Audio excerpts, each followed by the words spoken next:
तीन जादुई mini car race. Ramgarh के एक छोटे से गांव में तीन दोस्त रहते थे। तुम दोनों को पता है, मैं तो बड़ी होकर एक बहुत बड़ी और सुंदर कार लूंगी और फिर तुम दोनों को टूर पर ले जाऊंगी। फिर तो बहुत मजा आएगा। तुम दोनों हमेशा सपनों में क्यों जीते हो? चलो, अब स्कूल के लिए लेट हो रहा है। अंकुल की बात सुनने के बाद वह तीनों स्कूल के लिए निकल जाते हैं, लेकिन वह तीनों लेट हो जाते हैं, जिसके बाद उन्हें क्लास में एंट्री नहीं मिलती। वहीं दूसरी तरफ अमीर बच्चे अपनी मिनी कार से लेट स्कूल पहुंचते हैं और उन्हें क्लास में जाने से कोई नहीं रोकता। और तभी स्कूल में एक अनाउंसमेंट होती है, हमारे स्कूल में एक छोटी सी रेस होगी जिसमें बच्चे अपनी मिनी कार के साथ पार्टिसिपेट कर सकते हैं। जीतने वाले को स्कूल की तरफ से 1 लाख का इनाम दिया जाएगा। ये हुई ना बात, अब तो मैं भी इस रेस में पार्टिसिपेट करूंगा। अरे वाह, भूलो मत, ये कंपटीशन केवल मिनी कार वालों के लिए है। तभी प्रिंसिपल आते हैं और कहते हैं, तुम दोनों ने आज स्कूल आने में बहुत देरी कर दी, इसलिए मैं तुम्हें स्कूल से 2 हफ्तों के लिए सस्पेंड कर रहा हूँ। ये सुनते ही तीनों के होश उड़ जाते हैं, जिसके बाद रोहन कहता है, सर लेकिन आप हमें ऐसे कैसे स्कूल से सस्पेंड कर सकते हैं? सर, हमारे साथ साथ वो अमीर मिनी कार में आने वाले बच्चे भी तो लेट आए थे, फिर आपने उन्हें क्यों नहीं सस्पेंड किया? अरे नहीं, केवल तुम लेट हो और इसलिए तुम्हें स्कूल से 2 हफ्तों के लिए सस्पेंड किया जा रहा है। और सर, हमारी मिनी कार रेस का क्या होगा? क्या हम उसमें बिना मिनी कार के नहीं पार्टिसिपेट कर सकते? नहीं बच्चों, मिनी कार होना जरूरी है, वरना तुम कंपटीशन में हिस्सा नहीं ले सकते।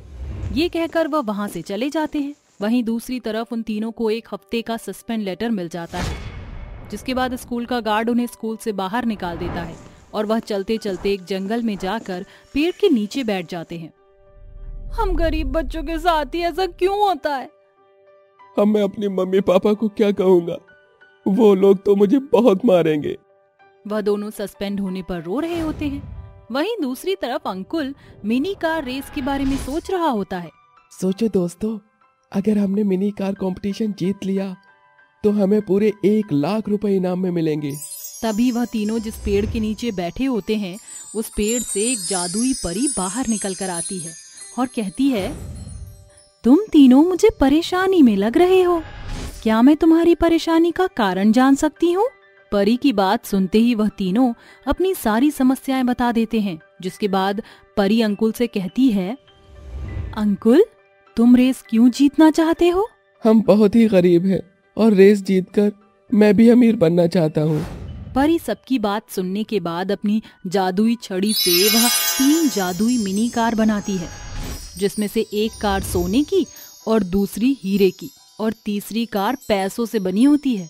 अब तुम तीनों अपनी मिनी कार रेस को इन जादुई कार से जीत सकते हो और आज से ये तीनों कार तुम्हारी हैं। कार देखकर वह तीनों बहुत खुश हो जाते हैं और अगले दिन अपनी जादुई मिनी कार के साथ कंपटीशन में पार्टिसिपेट करते हैं, जिसके बाद रेस शुरू होती है और वह तीनों ही जीत जाते हैं और उन्हें 1 लाख रुपए मिल जाता है। लेकिन कुछ ही समय में उनका पैसा बड़ी जल्दी खत्म भी हो जाता है और वो तीनों ही बड़े हो जाते हैं। एक दिन वह तीनों नदी किनारे मिलते हैं।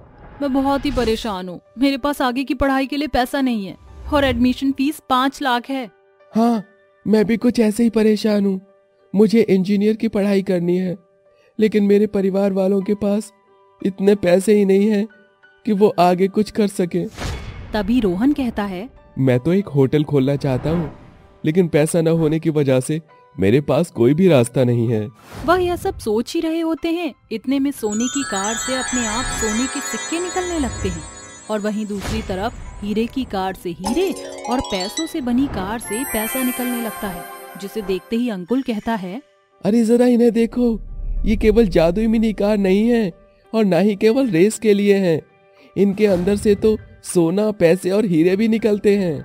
लगता है परी ने हमें ये कार इसलिए दी थी ताकि यह जादुई मिनी कार हमारी परेशानियों को दूर कर सके। इसका मतलब अब मैं बहुत अमीर हो चुका हूँ, क्योंकि मेरे पास एक जादुई कार है जिसके अंदर से ढेर सारा पैसा निकलता है। अरे रोहन, केवल तुम ही नहीं, मैं और अंकुल भी अमीर हो गए हैं, क्योंकि हमारे पास भी जादुई मिनी कार है जिनमें से सोना और हीरे निकलते हैं।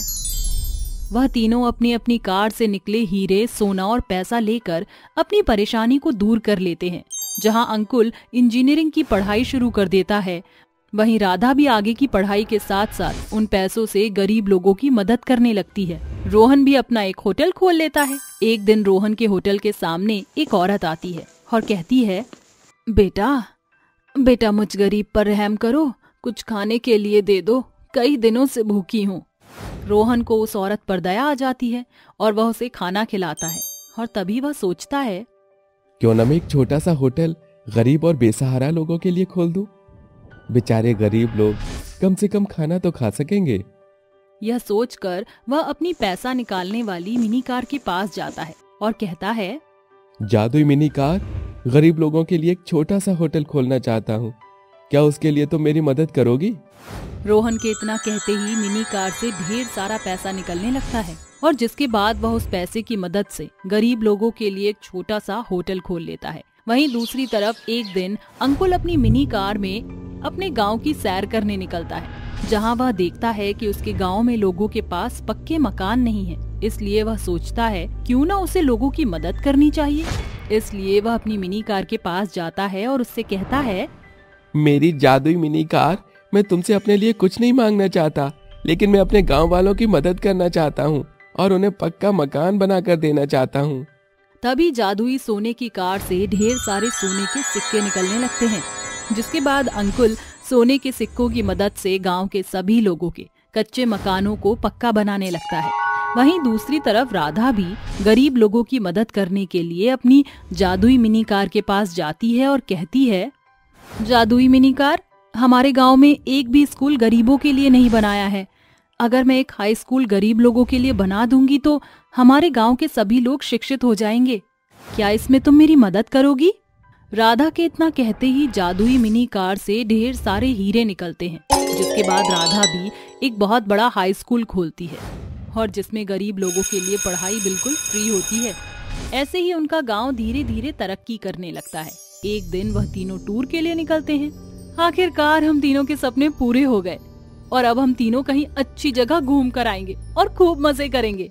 तभी गांव का एक आदमी आता है और उनसे कहता है, मैंने सुना है कि तुम तीनों गांव के सभी लोगों की बहुत मदद करते हो और तुम्हारे पास जादुई मिनी कार है। मैं तुम्हारे आगे हाथ जोड़ता हूँ, मेरी मदद करो। गांव के मुखिया ने मेरी जमीन हड़प ली है। अब ना तो मेरे पास खेती करने के लिए जमीन है और ना ही अपने घर को चलाने के लिए पैसा। उस आदमी की बात सुनते ही वह तीनों अपनी जादुई मिनी कार से मदद मांगते हैं, जिसके बाद पैसों वाली कार ढेर सारा पैसा निकालने लगती है और हीरे वाली कार में से हीरे निकलने लगते हैं और वहीं सोने की कार ढेर सारे सोने के सिक्के निकाल देती है, जिसके बाद वह तीनों मिलकर उस आदमी की मदद करते हैं। मेरी मदद करने के लिए शुक्रिया, भगवान तुम्हारा हमेशा भला करे। उस आदमी की मदद करने के बाद वह तीनों शांति से अपनी अपनी जादुई मिनी कार में घूमने के लिए निकल जाते हैं।